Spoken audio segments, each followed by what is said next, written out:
তথাকথিত সনাতন ধর্মের প্রচারক যারা বাংলায়, যারা এই ভোট উপলক্ষে সনাতন ধর্মের ভাবনা নিয়ে আসার চেষ্টা করছেন, তারা কি বলছেন?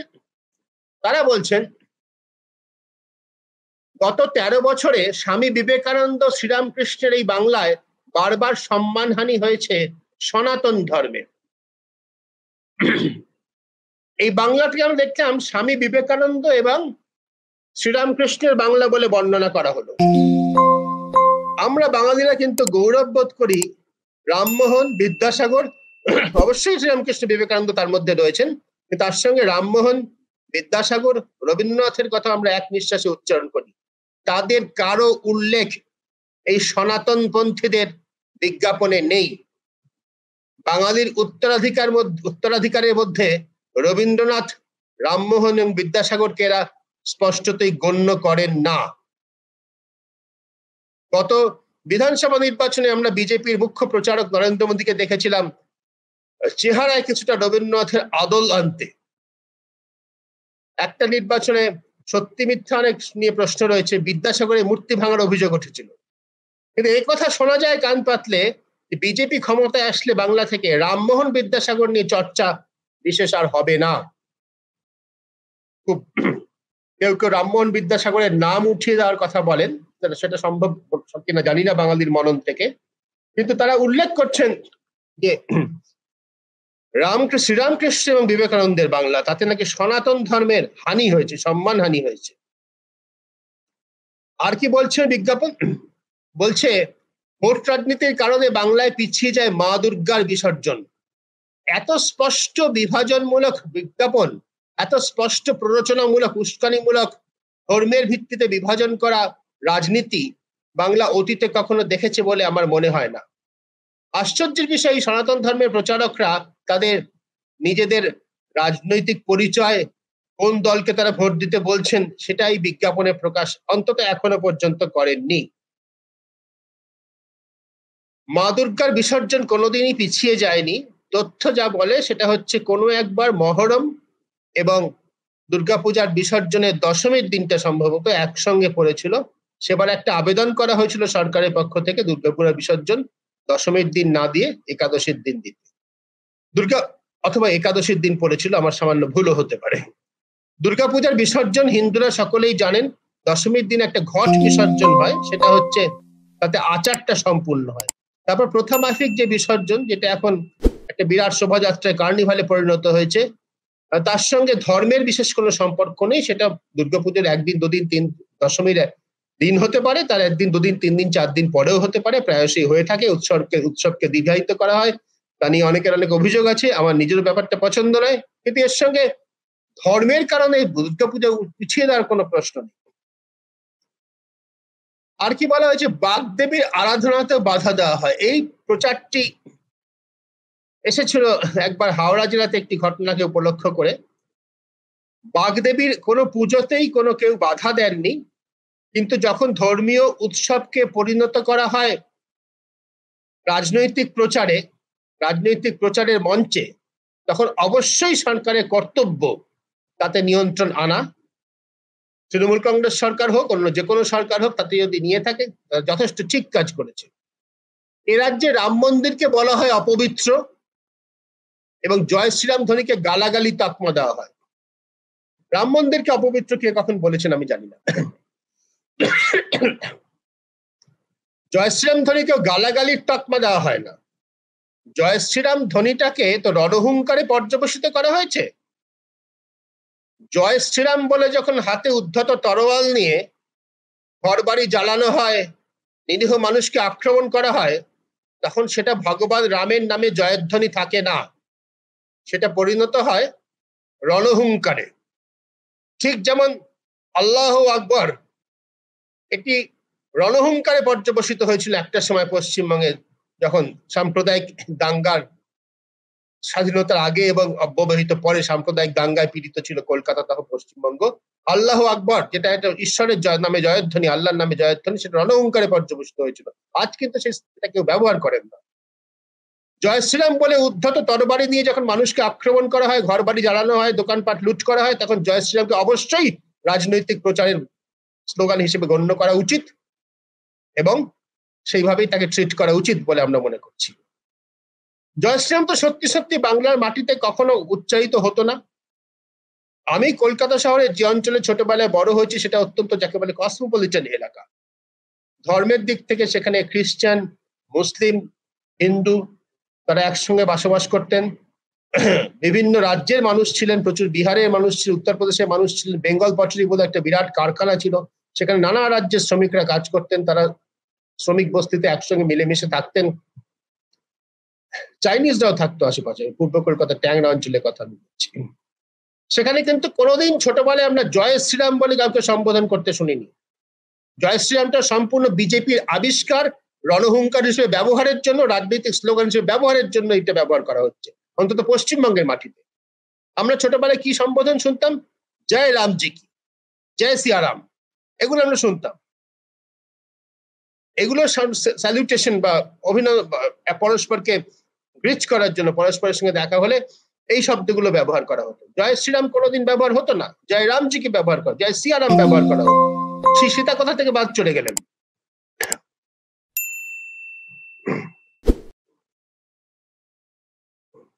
আমরা পরের এই বিজ্ঞাপনে পরের অংশতে আসছি। শ্রীরামের মূর্তিকে শোপিসের সঙ্গে তুলনা করার মতো ঘটনার সাক্ষী থাকে এই বঙ্গভূমি। এটাও কবে কখন হয়েছে আমি জানি না। রামনবমীর মিছিলে হামলা এ রাজ্যের সামান্য ঘটনা। রামনবমীর মিছিলে হামলার ঘটনা এ রাজ্যে ঘটেনি তা নয়। রামনবমীর মিছিলকে যেভাবে একটা রাজনৈতিক কর্মকাণ্ডে পরিণত করার চেষ্টা করা হচ্ছে এবং হয়েছে, তাতে রামনবমীর মিছিলকে উপলক্ষ করে রাজনৈতিক উত্তাপ চড়তে বাধ্য, এবং এই প্ররোচনা যারা মিছিল বার করছেন তাদের দিক থেকেই বেশি থাকে। রামনবমীর সশস্ত্র মিছিল বার করার বিষয়টা আমাদের পশ্চিমবঙ্গে, কলকাতায় আমরা কতদিন ধরে দেখছি? 3-4 বছর, মেরে কেটে 5 বছর, তার বেশি নয়। তার আগে কোনোদিন কি রামনবমীর সশস্ত্র মিছিল আমরা দেখেছি? আজকে রামনবমীর কথা উঠলেই সবসময় বলা হচ্ছে যে মহরমের মিছিলেও তো সশস্ত্র হয়। হ্যাঁ, মহরমের মিছিল সশস্ত্র মিছিল হয়, মহরম মিছিল হয়। মহরম একটা ধর্মীয় অনুষ্ঠান, তাতে সশস্ত্র মিছিল হয়, সেটা বহুদিন ধরে হয়ে আসছে, সেটা 4-5 বছর ধরে শুরু হয়নি। মহরমের মিছিলকে কেন্দ্র করে কোনো অশান্তির ঘটনা, বড় অশান্তির ঘটনা কিন্তু পশ্চিমবঙ্গে অন্তত গত 20-25 বছরের মধ্যে ঘটেছে বলে আমার জানা নেই। মহরমের মিছিলের আমরা যদি একটু ধর্মীয় দিকটা দেখি, অস্ত্র নিয়ে মিছিল হয় ঠিকই, মারাত্মক অস্ত্র তরবারি নিয়ে মিছিল হয়, এবং আমি তো সমর্থন করি না প্রকাশ্যে অত অস্ত্র নিয়ে মিছিল করা উচিত নয়। কিন্তু মহরমের মিছিলটা কিন্তু উল্লাসের মিছিল নয়। মহরমের মিছিলটা কিন্তু অন্য ধর্মের মানুষকে আক্রমণ করার মিছিল নয়, ভয় দেখানোর মিছিল নয়। মহরমের মিছিলটা হচ্ছে হাহাকারের মিছিল। হায় হাসান, হায় হুসেন, লস, ক্ষতি, হাহাকার, তার মিছিল।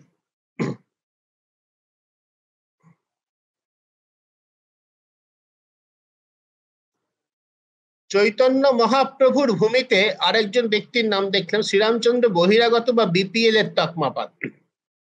এগুলো তো রাজনৈতিক প্রচার, এগুলো কোনো রাজনৈতিক দলে কোনো কর্মী কখনো বলেছেন বলে আমি শুনিনি শ্রীরামচন্দ্রকে বহিরাগত বা বলেছেন বলে।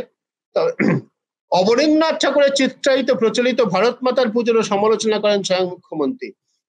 ভারত মাতার, অবনীন্দ্রনাথ যে ভারত মাতার কথা এঁকেছিলেন, সে ভারত মাতা তার এক সন্তানকে কোলে তুলে আদর করছেন, অন্য সন্তানকে ডিভোটার বলে চিহ্নিত করে ঘেটোর মধ্যে রেখে দিচ্ছেন, প্রাচীরের মধ্যে রেখে দিচ্ছেন। সেই ভারত মাতার ছবি তো অবনীন্দ্রনাথ আঁকেননি। যে ভারত মাতার ছবি আজকে বিজেপি জনসমক্ষে তুলে ধরতে চাইছে, সে ভারত মাতার ছবি অবনীন্দ্রনাথ কোথায় এঁকেছেন? আঁকেননি তো। অবনীন্দ্রনাথের ভারত মাতার কথা যদি বলতে হয়, তবে অবনীন্দ্রনাথের, রবীন্দ্রনাথ ঠাকুরের তাদের যে ভারত ভাবনা, তাদের যে বিশ্ব ভাবনা, তাকে নিয়ে আলোচনা করা উচিত। সরস্বতীর মন্ত্র থেকে চণ্ডীপাঠ, অবলীলায় মন্ত্রের ভুল উচ্চারণ করে চলেন মুখ্যমন্ত্রী। হ্যাঁ, পশ্চিমবঙ্গের মুখ্যমন্ত্রী মমতা ব্যানার্জি, তার একটি প্রবণতা আছে যত্রতত্র মন্ত্র উচ্চারণ করা, এবং অবশ্যই প্রায়শই সেই মন্ত্রের দিক থেকে, মানে কন্টেন্টের দিক থেকে ভুল, এবং উচ্চারণের দিক থেকে তো অবশ্যই একেবারে অশুদ্ধ উচ্চারণ। কিন্তু এই যে বক্তব্যটা বলা হচ্ছে, মুখ্যমন্ত্রী ভুল উচ্চারণ করেন। এই যে শুদ্ধতার দাবি, এর মধ্যে যে ব্রাহ্মণ্যবাদী মনুবাদী শুদ্ধতার দাবি আছে, সেটা কি আমাদের চোখ এড়িয়ে যাচ্ছে? যাচ্ছে না। একজন মহিলা মন্ত্র উচ্চারণ করছেন, ঠিক আছে, তার উচ্চারণে ভুল হতে পারে, ভুল হয়, কিন্তু মহিলা মন্ত্র উচ্চারণ করছেন সে জায়গাটাতে আসলে আপত্তি নয় তো। উত্তর ভারতে হিন্দি বলয়, যেখানে সংস্কৃতিগতভাবে বিজেপি অনেক বেশি গ্রহণযোগ্য মানুষের কাছে, সেখানে কি মহিলা পুরোহিতরা বিয়ে দেন? আমার পরিচিত জনের মধ্যে, আত্মীয় স্বজনদের মধ্যে কিন্তু আমি সম্প্রতিকালে 3টি বিয়ে দেখেছি গত 4 বছরের মধ্যে, যেখানে কিন্তু পুরোহিত হচ্ছেন মহিলা। বাংলা কিন্তু মহিলাকে, মেয়েদের পুরোহিত হিসেবে গ্রহণ করেছে। যেমন ঠিক আগে দেখালাম, শুরুতে দেখিয়েছিলাম কোয়ান্টাম সায়েন্স অ্যান্ড টেকনোলজি, এই Satyendranath Bose national centre for basic sciences, এখানে কোয়ান্টাম সায়েন্স অ্যান্ড টেকনোলজি নিতে যখন দেশের অগ্রণী মহিলা বিজ্ঞানীরা অংশগ্রহণ করছেন, তার মধ্যে এই 5 জনের ছবি যে দেখছেন, তার মধ্যে 3 জন হচ্ছেন বাঙালি, রূপমঞ্জরি ঘোষ, অদিতি সেন দে এবং সোমা ঘোষ। এছাড়াও রয়েছেন অবশ্যই এফর্ট শুভঙ্করী এবং অঙ্গিরা দেবী। ঠিক যেমন এখানে বাঙালিরা এগিয়ে রয়েছেন, কোয়ান্টাম সায়েন্স অ্যান্ড টেকনোলজি নিয়ে আলোচনাতে বাঙালিদেরই বেশি দেখা যায়। হুবহু একই রকম ভাবে মহিলা পুরোহিত বাংলাতেই বেশি দেখা যায়। এই যে ব্রাহ্মণ্যবাদী মনুবাদী আগ্রাসন বাঙালি সংস্কৃতির উপরে, যেখানে বলা হচ্ছে সনাতন বিরোধী সরকারের বিদায়ের সূচনা করতে, অর্থাৎ সনাতন ধর্মের প্রতিষ্ঠা করতে, এই সনাতন ধর্মটা কি? আজকে বলা হচ্ছে শ্রীরামকৃষ্ণ বিবেকানন্দের কথা, তারা কি এই তথাকথিত ব্রাহ্মণ্যবাদী হিন্দু ধর্মের, সনাতন হিন্দু ধর্মের প্রচারক ছিলেন? কিন্তু নয়। শ্রীরামকৃষ্ণ ব্রাহ্মণ ছিলেন, কিন্তু তার মত যিনি প্রতিষ্ঠা করলেন, প্রচার করলেন সারা বিশ্বে, তার ভাবনা অনুসরণ করে মঠ মিশন তৈরি করলেন, সেই নরেন্দ্রনাথ মিত্র কায়স্থ সন্তান। তার জন্য হ্যাঁ, সমকালে তাকে স্বামীজি বলে হয়তো অনেকে উল্লেখ করেননি, সমকালে তিনি হয়তো নিন্দিত হয়েছেন, কিন্তু আজ তিনি যে উত্তরাধিকার প্রতিষ্ঠা করে গিয়েছেন, যার অংশ দাবি করছে এই সনাতন পন্থীরা, তারা নিজেদের প্রতীক চিহ্ন দেয়নি, দলের নামও লেখেনি, কিন্তু এই সনাতন পন্থীরা যে বিবেকানন্দের উত্তরাধিকারের অংশ দাবি করছে, তার যোগ্যতা কি তাদের আছে? এই সনাতন পন্থীরা বিবেকানন্দের ভাবনার, চিন্তার, তার দর্শনের কতটুকু গ্রহণ করেছে? আদৌ সনাতন পন্থী ছিলেন না। বিবেকানন্দ মারা যাওয়ার পর প্রতিষ্ঠিত বড় ইংরেজি কাগজে কি রিপোর্ট বেরিয়েছিল? অমৃতবাজার পত্রিকায় কি রিপোর্ট বেরিয়েছিল? দি মিট ইটিং সন্ন্যাসী অফ বেলুর ডাইজ, মাংস খাওয়া সন্ন্যাসী। আজ যখন রামনবমীতে সর্বোচ্চ 7 দিন 9 দিন ধরে নিরামিষ খাওয়ার বিধান দেওয়া হয়, এবং সেই বিধান রাজনৈতিক নেতারা দেন, ধর্মীয় গুরুরা দিতেই পারেন, ধর্মগুরুরা দিতেই পারেন, মঠের যারা প্রধান তারা দিতেই পারেন, রাজনৈতিক নেতারা যখন রামনবমীতে নিরামিষ খাওয়ার বিধান দেন, তখন তাদের মনে রাখা দরকার যার উত্তরাধিকার তারা দাবি করছেন, স্বামী বিবেকানন্দ, তাকে বর্ণনা করা হচ্ছে মিট ইটিং সন্ন্যাসী, মাংসাশী সন্ন্যাসী। এই বাংলায় এই সনাতন পন্থীরা কতখানি জমি পাবেন আগামী 4 জুন, সেটা আমরা ভোট গণনা হলে দেখতে পাবো। কিন্তু যে প্রচার তারা করছেন, তা এই বিজেপির সনাতন ধর্ম, বাংলার সনাতন সংস্কৃতির সম্পূর্ণ বিরোধী। আর যখন বলা হচ্ছে যে অশুদ্ধ উচ্চারণ, সংস্কৃত অশুদ্ধ উচ্চারণ, এই তথাকথিত শুদ্ধতার পন্থী যারা শূদ্রকে বেদের অধিকার দিতে চান না, যারা নারীকে বেদের অধিকার দিতে চান না, এখনো চান না, আজকের দিনেও চান না, বেদ পাঠের অধিকার যারা নারীকে দিতে চান না, শূদ্রকে যারা, অর্থাৎ দলিতদের যারা বেদ পাঠের অধিকার দিতে চান না, তারাই ওই উচ্চারণ নিয়ে ব্যঙ্গ করেন। কিছুদিন আগে তামিলনাড়ুতে একজন মাদ্রাস হাইকোর্টের একজন জাজ, তিনি এই ভারতীয় ন্যায় সংহিতা, যখন ইন্ডিয়ান পেনাল কোড সম্পর্কে বলতে, তিনি পুরোনো কথাটাই বলেছে, ইন্ডিয়ান পেনাল কোড এবং ক্রিমিনাল প্রসিডিওর কোড, তার যে নতুন সংস্কৃত নামটা হয়েছে তিনি পরিষ্কার বলেছিলেন যে এই নামটা আমি উচ্চারণ করতে পারি না। এর মধ্যে আছে সেই ইভি রামস্বামী, সেই পেরিয়ারের প্রথিত দর্শন স্বীয় মর্যাদা, বাংলা করলে আমাদের ভাষা হবে স্বীয় মর্যাদা, নিজস্ব মর্যাদা। এইটা দিয়ে তামিলনাড়ুতে পেরিয়ারের আন্দোলন শুরু হয়েছিল। পেরিয়ার যখন 73 সালে মারা যান, তারপরে মণিয়াম্মাই তার স্ত্রী যখন তার সংগঠনের প্রধান হন, তিনি 1974 সালে তামিলনাড়ুতে রামলীলা যখন দিল্লিতে হলো, যাতে রাবণ, ইন্দ্রজিৎ এবং কুম্ভকর্ণের মূর্তি এফিজি কুশপুতুল দাহ করা হয়, তার প্রতিবাদে মণিয়াম্মাই রাম, লক্ষ্মণ এবং সীতার কুশপুতুল দাহ করেছিলেন। এই যে রামময় ভারত আজকে সনাতনপন্থীরা দেখেন, সারা ভারত মোটেই রামময় নয়। তামিলনাড়ুতে রামের কুশপুতুল দাহ করা হয়েছিল এবং এখনো ভাবনার দিক থেকে, দর্শনের দিক থেকে তামিলনাড়ুর রাজনৈতিক ভাবনা সে পথেই চলে। আমি এই জন্য অত্যন্ত আগ্রহের সঙ্গে তাকিয়ে থাকবো 4 জুন তামিলনাড়ুতে ভোটে এবার ফলাফলের দিকেও। কারণ তামিলনাড়ুতে এবার যে ভোট হচ্ছে, তাতে বিজেপি যেভাবে প্রচার করেছে, তাতে বিষয়টা শুধু আর দুটো রাজনৈতিক দলের লড়াই নয়, ব্রাহ্মণ্যবাদকে ফিরিয়ে আনার পক্ষেও বিজেপি প্রচার করেছে। এই ব্রাহ্মণদের আধিপত্য, যা তামিলনাড়ুতে কিন্তু আইন করে, আমাদের দেশের মধ্যে একটা রাজ্য তামিলনাড়ু, যেখানে ব্রাহ্মণদের আধিপত্য কিন্তু আইন করে বন্ধ করা হয়েছে। তামিলনাড়ুতে কিন্তু আইন রয়েছে যে কোনো জাতের লোক, এমনকি শূদ্ররাও, দলিতরাও, তারা মন্দিরের পুরোহিত হতে পারবেন। তামিলনাড়ুতে আইন রয়েছে।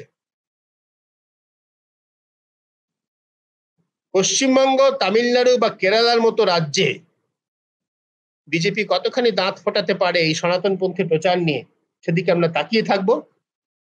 কিন্তু আজকের অনুষ্ঠানে আমার নিজের বক্তব্য আমি শেষ করব এটুকু বলেই যে, ঠিক যেমন বাংলায় মহিলারা পুরোহিত হচ্ছেন, পুজো করছেন, বিবাহের পুরোহিত হচ্ছেন, ঠিক তেমনি বাংলাতে, কলকাতাতে একটা সারা দেশের মধ্যে অগ্রগণ্য মৌলিক গবেষণা প্রতিষ্ঠান S N. Bose national centre for basic sciences, সেখানে কোয়ান্টাম টেকনোলজি এবং সায়েন্সেস নিয়ে যখন রিসার্চ হয়, সেখানেও কিন্তু অগ্রণী 5 জন বিজ্ঞানীর মধ্যে, মহিলা বিজ্ঞানীর মধ্যে 3 জনই বাঙালি।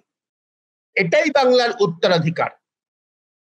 এই উত্তরাধিকার বাংলাকে শিখিয়েছেন কারা?